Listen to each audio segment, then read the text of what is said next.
आजच डाउनलोड करा आणि तुमच्या आवडत्या मालिकांचा आनंद लुटा। तू ठीक आहेस ना? हाँ ठीक आहेस ना? हाँ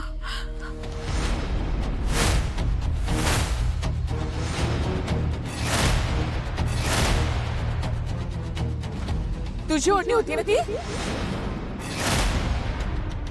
आत्या, आम्ही खेळत होतो। पिहू बरोबर खेळायला लहान आहेस का ग तू श्रावणी? आता किती अघटित घडलं त्याची कल्पना तरी आहे का तुला?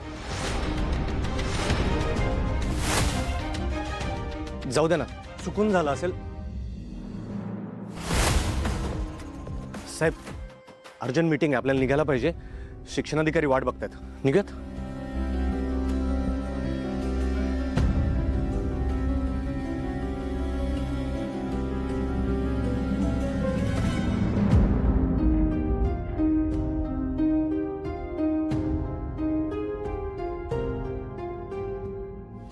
आई, मामाने तर तुझा शब्द पाडला।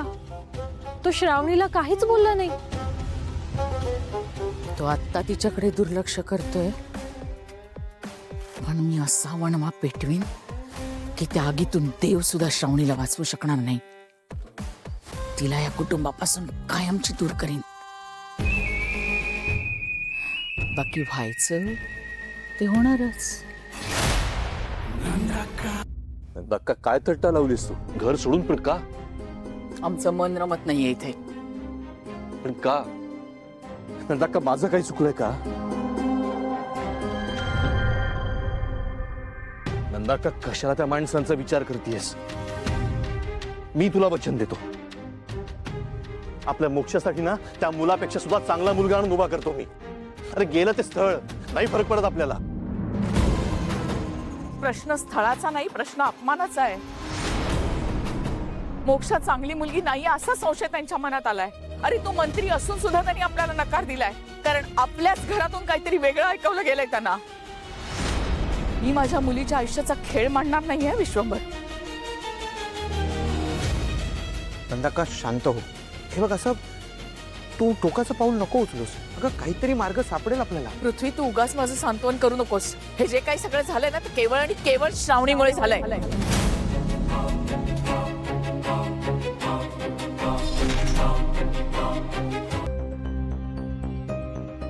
काय जावई, काय गरज होती वो मोठपणा करायची? काय सांगाय पाहिजे होतं त्याला? अगं, मी फक्त ये मारून येत होतो। आता त्यासने पनीर तर खायला घालावं लागलच, नाहीतर लई कांगावं करेल ती। हाय ती पैसे तुमच्याकडं असतील पैसे तर घेऊन येतो मी। माझ्याकडे नाही ते, मला नका मागू। असं काय करते कारभारने? अगं, तर जावं एवढा घरला आलाय, त्याला असं कसं पाठवायचं? अरे डोनेशनचे पैसे नाही देते तर निदान पनीर खायला घालून खुश तर ठेव ना। मी काय म्हणतो, आत्ताच्या घडीला कोणाकडनं तरी उसनं घे आणि त्याला पनीर खायला घालू। नाही खायला घातलं ना, हुंड्याचे पैसे द्या म्हणून हट्ट धरील आणि समजा गाव गोळा करेल। काय नवीन आहे तवा? ह्याच्या आधी बी केलंच की त्यांनी। म्हणून मी तुम्हाला सांगत असते, रिक्षा चालवायला जावा म्हणून। तुम्ही रिक्षा चालवली ना तर 4 पैसे येतील, मग असा आडीनडीला उपयोगी पडतील ना। पण हिथं माझं ऐकतंय कोण? ये माझी आई, आत्ताच्या घडीला पैसे दे, नाहीतर काय खरं नाही बघ। तो बाबा बाहेर बसलेलाच आहे, द्या हुंडा नाही तर घालतो गंडा म्हणायला। द्या ना।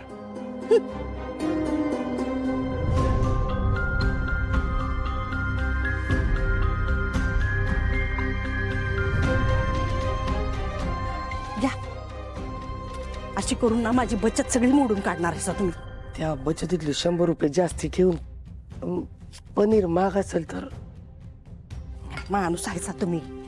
घ्या, लोणच्यातले वाचवून ठेवलेले ते बी सपवले।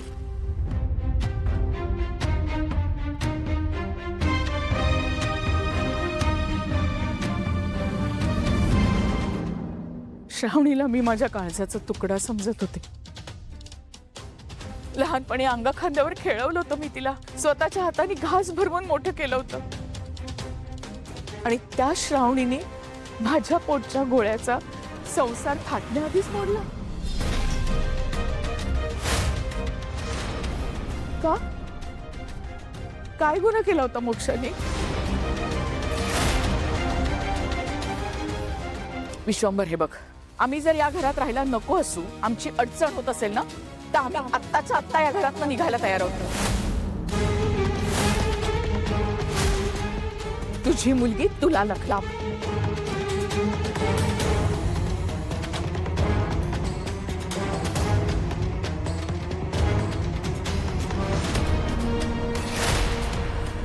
नंदा का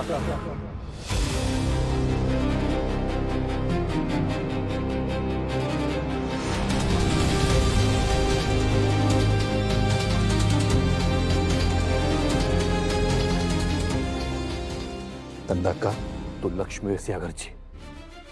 मी जिवंत असेपर्यंत या उंबरत्याच्या बाहेर पाऊल ठेवायचा विचार नाही करायचा नंदाक्का.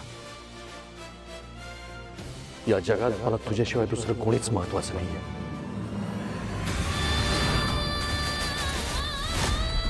आणि ती मुलगी तर नाहीच.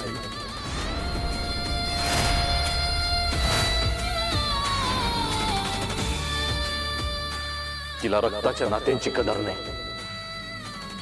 मुळात तिला मी माझी मुलगीच मानत नाही.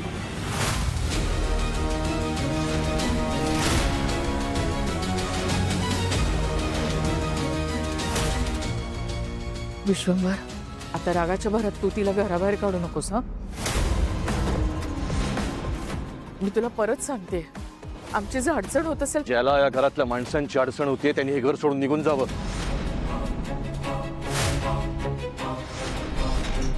पण माझ्या नंदाकडे बोट केलेलं मला चालणार नाही आणि मी ते खपूनही घेणार नाही.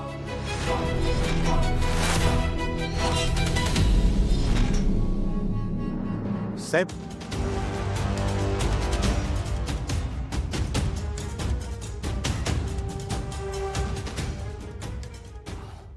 माफ करा साहेब, लहान तोंडी मोठा घास घेतोय, पण एक सुचवायचं होतं. बोल. बाजूला जाऊयात का?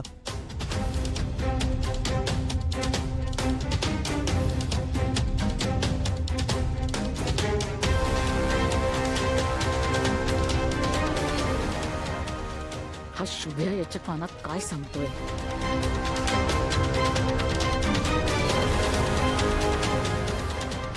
नंदाक्का, मला माहिती ती माणसं रागावली असतील, पण मी स्वतः त्यांच्याशी एकदा बोलतो, त्यांना समजून सांगण्याचा प्रयत्न करतो. आणि जर का मी अपयशी ठरलो तर तुला जे योग्य वाटेल ते तू कर, मी तुला अडवणार नाही. काय? नाही हा, हे बघ, मी तुला त्यांच्यासमोर हात वगैरे जोडू देणार नाही हा, अजिबात. आणि तसंही ती ऐकणार नाहीत रे. नंदाक्का, बोलून प्रश्न सुटतात. आणि मी तिथे मंत्री म्हणून नाही तर तुझा भाऊ म्हणून, मोक्षाचा मामा म्हणून जाणार आहे. आणि या विषयावर मला पुन्हा चर्चा नकोय. साहेब, मॅडमासनी उशीर व्हायला लागलाय, मी त्यांना कॉलेजात सोडून येतो, मग आपण थेट पक्ष करायलाच जाऊयात.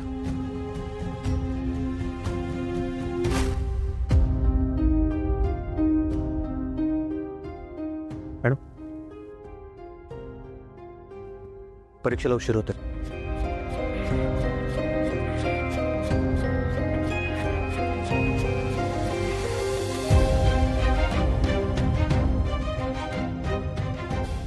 हा शुभ्यानं सदन कदा आडवा येत असतो. त्याला वाटत असेल तो साहेबांचा खास आहे म्हणून, पण त्याला हे माहित नाही की या पटलावरची राणी एकच, अलकनंदा. शुभ श्रावणी, शुभ श्रावणी, शुभ श्रावणी.